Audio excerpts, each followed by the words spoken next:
Getting from A to B on the roads efficiently and quickly is an essential part of modern life. The roads are literally the arteries of modern society, allowing people and products to get to where they need to be on time and without undue costs. But the roads have also become one of the most tightly regulated and highly policed environments in Australia. In fact, it has reached the point where it is strangling our transport systems and unfairly punishing people who have done nothing wrong. A good example is the way speed limits are calculated and the strictness with which they are enforced. This has caused many people to question whether it's actually about public safety or whether it's more about revenue and power. Many roads have speed limits which are slower than most people feel is safe, leading to a majority of people exceeding the speed limit and creating soft targets for speed cameras and highway police. No matter how careful you are, you can quickly find yourself caught and fined for a moment's indiscretion for allowing yourself to watch the road rather than your speedometer for a few seconds too long.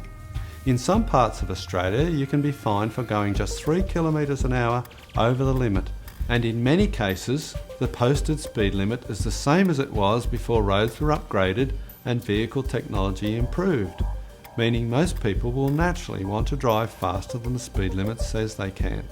When you see stretches of road where everybody is speeding, that's a pretty good indicator that the speed limit has been set too low.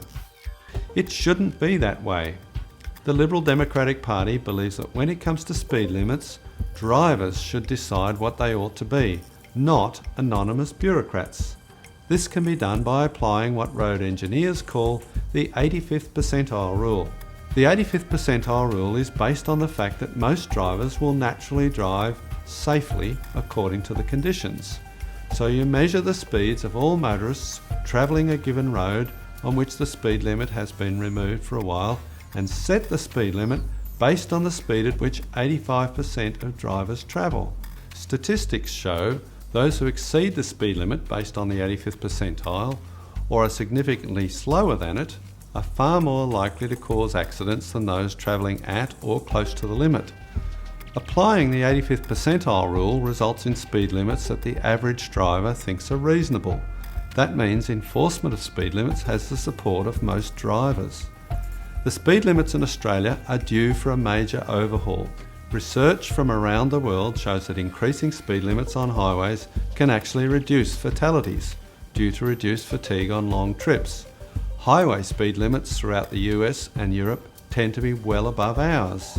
Every time a speed limit is set too low or enforced too strongly, public confidence in the system and its safety benefits is eroded.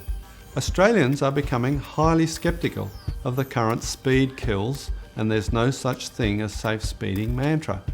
Relationships with the police, who are required to enforce the speed limits, are harmed. The Liberal Democratic Party believes it's time to completely overhaul the way speed limits are calculated. The 85th percentile rule gives the public control over the balance between efficient travel and public safety and is way better than having limits set by unelected, anonymous bureaucrats.